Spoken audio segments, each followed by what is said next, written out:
So let's head down to our quarterfinal match. We've got Applechips on the Moon Menace Moon versus aReNGee on Skycrag Aggro. Let's head down to the action.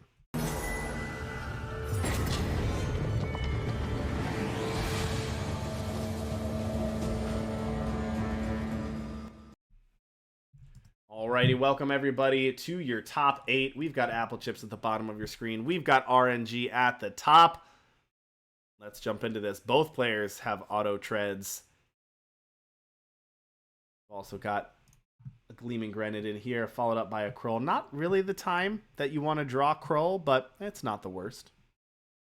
Yep, and I think this hand out of Applechips is really leaning on the power of the auto tread, because in open deck lists, you know that your opponent is on Skycrack aggro, which means you know that auto tread has potential of dealing a lot of damage to them. That being said, drawing another power here isn't exactly what you're hoping for, but worst case scenario, you just pitch it to auto tread. You know, that's the nice thing about auto tread. Excess power stuff crawls. Sorry, you're going away. Yeah, auto tread, pretty good card for the longest time. You know, I think, well, I shouldn't even say for the longest time, but for a little while, people saw auto tread as, hey, that's that limited card, right? But not anymore. Auto tread has shown its true colors here in the expedition format, and yeah, it's gonna be here for a while. It's a pretty good card. It's one of the best one drops in the game. And aReNGee capitalizing, as we mentioned when we did the deck tech, about the flash fries, the vicious overgrowth, and the blitz stones, really looking to target auto tread, force your opponent to overcommit cards into auto tread and just completely blow them out. Jungle Houndmaster is really strong in this situation, though, as Applechips has emptied out a large portion of their hand to the auto, which is so this could really do some damage if aReNGee doesn't have any removal. Stop that. Okay, Mitchie Salas blocks it. Very nice, very nice. We've got Houndmaster and Vinegrafter in hand for Applechips. Can play both of these out. You know, aReNGee the aggro deck here, but Applechips has this this quick blitz of units here. Yeah. I wonder, like, if what Applechips is thinking of what aReNGee might be sandbagging here, because they've gone removal spell and second removal spell and then a mid-chief Salas on turn 4, which is not exactly the typical start that you expect out of aReNGee, which means they're probably sandbagging either like more expensive cards, perhaps like the Felices, which aren't fantastic to deploy right now, or they just have Fistful, which is certainly possible, which means in that position, you might not necessarily want to run out the Houndmaster right now before you're in a position to be able to trigger the 4/4.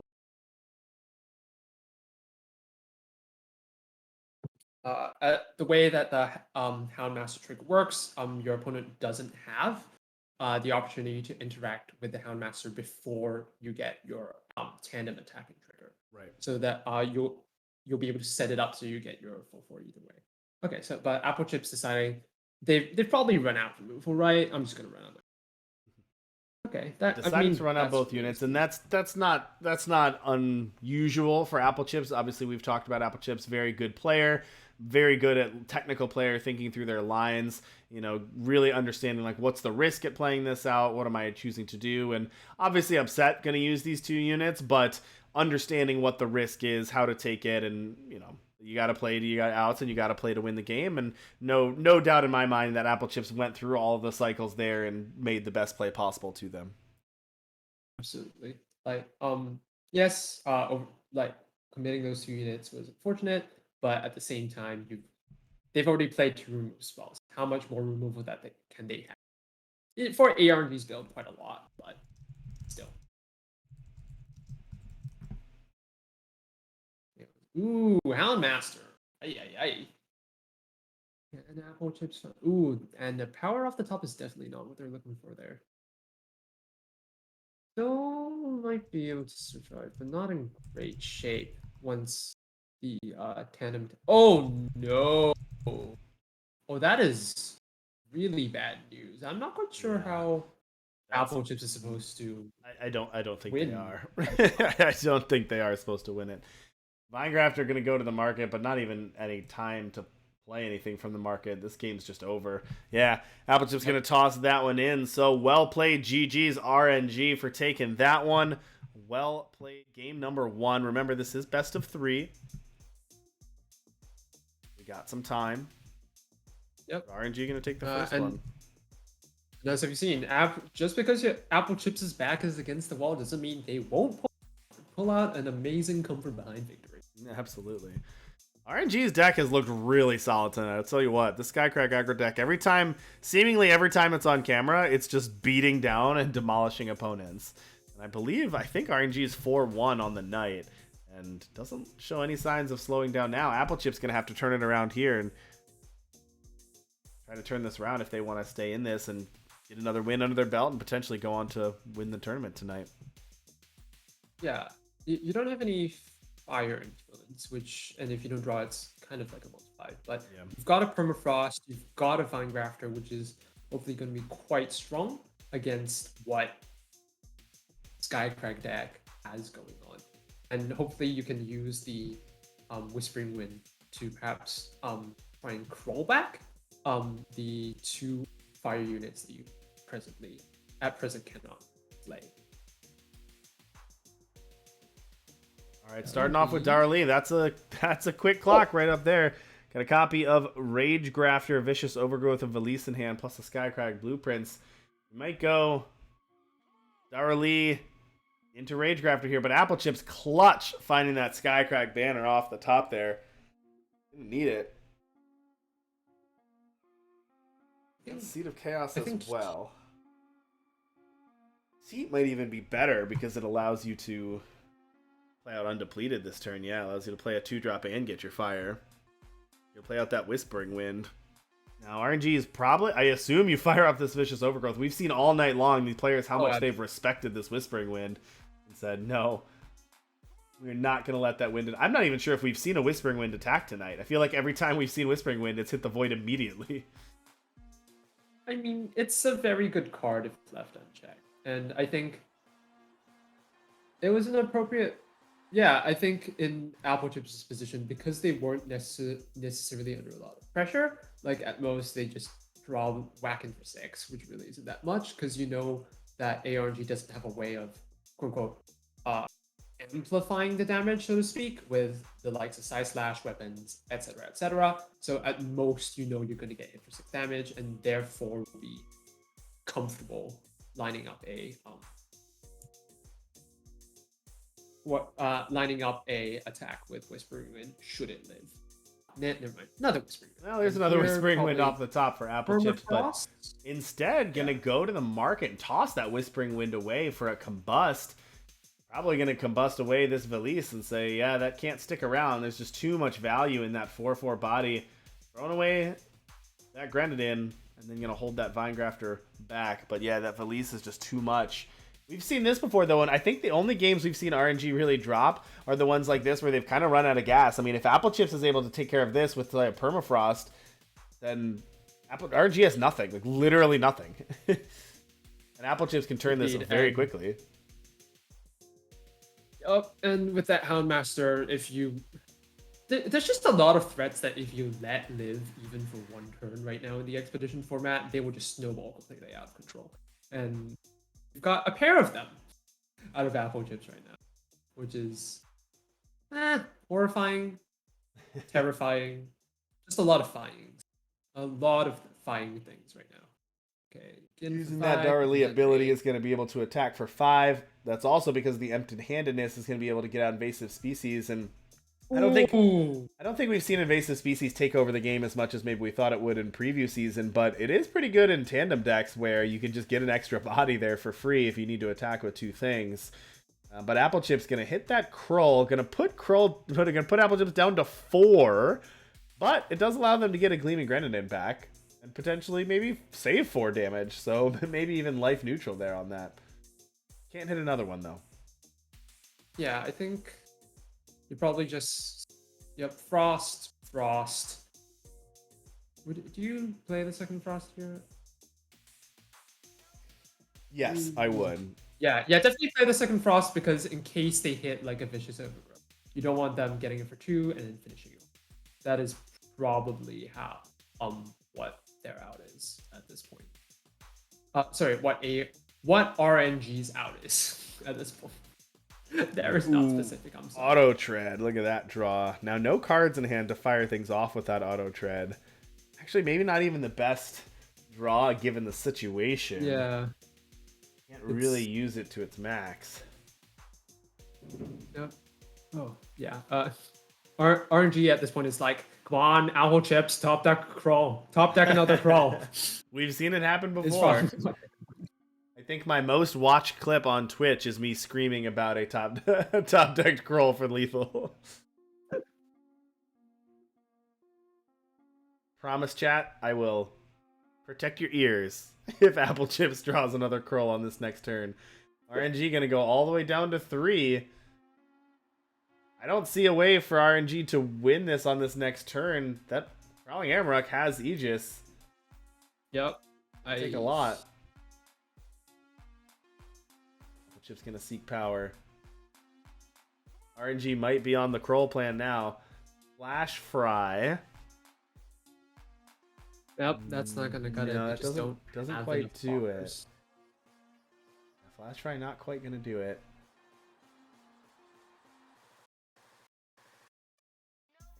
It might be roll for Kroll time.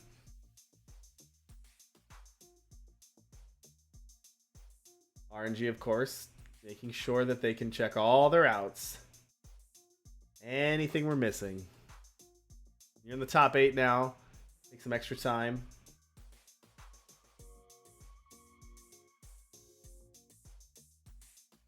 Bang on the gong here a little bit while we're waiting. Although I have the sound turned off, so little bit less satisfying.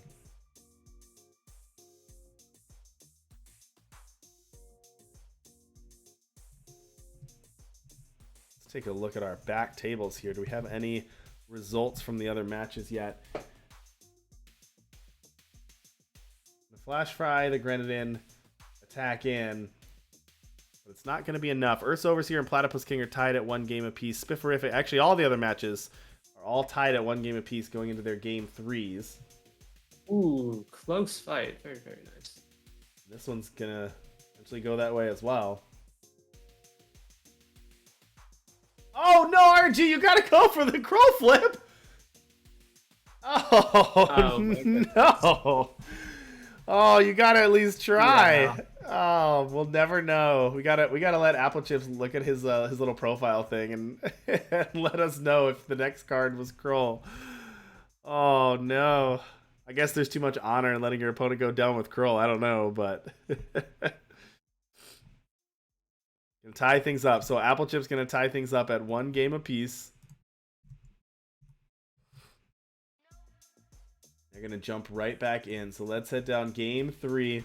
Got Applechips versus aReNGee. Winner goes on to the semis. Every other match also tied at 1 game apiece right now. Okay. While we're waiting for them to start, I'm just gonna go on a quick rhapsody about Seek Power, right? So I've seen a lot of decks that are not running Seek Powers or not running blueprints for one reason or another, and I don't entirely understand. Like, if your deck is planning on playing like a reasonable number of 4-drops, then you probably need a Seek Power to just make sure that you are able to consistently hit power. Now, obviously, that's not going to be the case for every deck. For instance, in the super low to the grounds, Skycrag aggro or mono fire builds, some of which I've seen, your curve tops out at. Yeah, you have a bunch of 1-drops, a bunch of 2-drops, and your curve tops out maybe with 4 to 6 3. And in that case, your solo to the ground, you probably won't end up using that power very often, which is why I think it'd be fine not to run Seek Powers. But as we've seen from an assortment of various, for instance, the Stone Scar aggro mid range decks in Throne, those decks should be running heirlooms. Sorry, blueprints and heirlooms because are extremely power greedy, and most of the time those decks lose because they're poorly constructed. Also, yay, triple Whispering Wind. Hopefully, at least one of these Whispering Winds live, and we'll get to see a Whispering Wind attack. Is this one Well, gonna live? I got It bad isn't. news. I Well, got bad news for you, Stormguard. Unfortunately, I did not have the gameplay displayed for that entire second game. So we got the gameplay displayed now, but chat missed that entire second game, and that was a close one. Applechips pulled it out. It was pretty close back and forth. I thought that you could probably hear us talking through what happened, but yep. Applechips was able to stabilize, push the comeback, push a lot of damage. aReNGee couldn't push enough through, didn't have enough removal to get it through, and Applechips pulled it out. My only exasperation at the end was I really wanted aReNGee to pass turn back to Applechips so that we could see Applechips potentially die to Crow Lethal, but had the concession instead. But you're back in gameplay now, so sorry about everybody. And yep, and this is perfect. Come on, no third removal spell. If you have a third removal spell for the third Whispering Wind, I'll be deeply amused. That's it. I'll just be deeply amused because right now if you're I believe the only card more expensive than four in Applechips' deck is the Kroll. So if this Whispering Wind lives, they should be able to very cleanly discard the Valise, buy it back, and then go rummaging around in the market with their Vine Grafter, put away the Kroll, which would be very, very, very good for Applechips right now.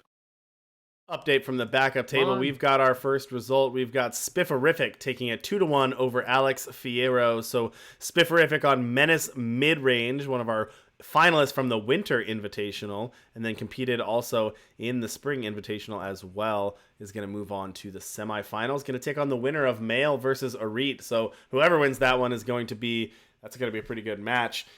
Also, Earth's Overseer taking a close 2-1 over the Platypus King, and Earth's Overseer is going to be facing the winner of this matchup here. Ooh, okay. So opting to take out the Vine Grafter as opposed to the Whispering Wind. Yeah, I think that's a reasonable call. Because I bet this forces a chump attack from the Gleaming Grenadin if they want to trigger a tandem. Ooh, that's nice. That's very nice. Yep, just plop the Valise down. At best, they have to pitch a card and trade their auto tread if they want to get through the Valise, which is probably way too many resources. Let's be honest. If they wanted to try push past the Valise, probably not worth it. And Waxing Moon isn't doing a terrible amount of work here, but still very solid card. Helps Applechips hopefully draw into a bit more gas, especially since they're not exactly under a lot of pressure. Orange. All right, Dowerly gonna use that ability to turn it into a 5/4 for the turn to attack in, saying, "Hey, if you want to block with your Valise and trade, I'm happy with that trade." But Applechips says no. That's what Grenadin are for. Grenadin were made to chump. Throw one in there, and then an auto tread of his own. Ooh. Interesting. If you play the Waxing Moon, though, the timing is messed up, right? If you play the Waxing Moon this turn, next turn it's not deadly, right? Indeed. I'm not sure. Because I think you probably want both these cards, because the auto tread is really going to help go down those Dowerlies and prevent them from like buffing up to 5/4s. Although with the Decay Grenadin, it. Okay, so just opting back, play a little bit safe here. What can aReNGee even do at this point, right? Just let them be. We got a lot on board. You can draw 18 cards and ping 18 damage to the face. That's one option. Somehow I don't think that's viable. I agree. That seems. Well, we've seen weirder, so. Houndmaster in hand can make 4/4. But Make it RNG would 4-4, have but to throw some things chump away in attack order to two chump things. attack 2 things to do so. Well, yeah, chump attack 2 units to get a 4/4. No, instead gonna pitch it to take care of the rustling and then attack and activate those abilities. They're gonna trade the auto tread with the Whispering Wind and hit for 5, knocking Applechips down to 13. But out of resources, can throw an evasive species. Ooh, there we see a Kroll. Kroll. Oh, and that's Nice. a good Kroll there. That Kroll, Applechips still at 8 and is able to bring back Vinegrafter or a Whispering Wind. Yep, Vinegrafter seems like a solid call here, just because the Kroll gives you fodder with which to pitch. The Kroll itself is a card that you can shove into your market for assorted purposes. Yep, and Applechips might be at 8, but it's really, I'm not quite sure how aReNGee gets out of this situation. If I'm gonna be perfectly honest, they're certainly in a very, very bad spot. Yeah, it does not look good for RNG right now.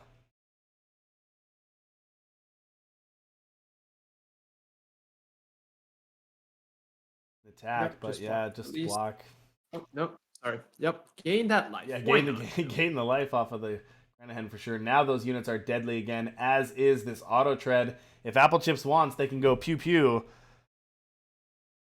And then that door is all but shut here. Instead, we're going to play out the Grenadin, going to draw a Gleaming Grenadin. I guess we could still make that play, but might not even need to. Maybe just play out your units. Ooh, it's a Kroll. Okay. Kroll here, bye bye. Already used Patu power. That actually worked really nicely with the 2 because it only did 2 damage to Applechips and still hit the 2 for Whispering Wind and then gonna gain that 2 back from the Grenahan. So not a pretty nice Kroll there. Yep, we haven't seen a lot of Kroll as of late, but I mean it's still a very, very good card.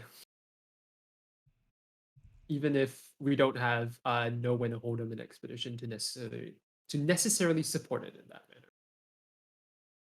This is 1, 2, 3. Permafrost will slow it down, but I don't think that's nearly enough. I don't think RNG's deck is really built to come back very well. Indeed. You know, we saw how good it was at putting that pressure on, but I just don't see. I don't know if RNG could even stack their deck if they could come back from this. Applechips is just taking too much on. Yep.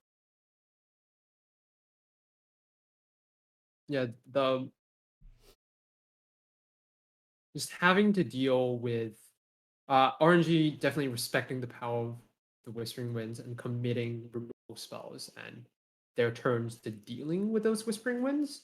I still think definitely was probably the right call. It just didn't pan out the way that they wanted to because they had to deal with the Whispering Winds. They couldn't commit more to the board, which meant that later on they weren't in a position to necessarily take down Applechips' life total.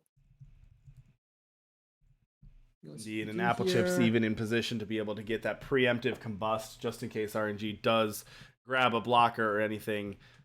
Not going to be enough because Applechips can go ahead and take care of that anyway. And this is just game. Yep, and that's just going to be game. So congratulations to Applechips on masterfully navigating that game, stabilizing against the RNG aggro deck, and able to take that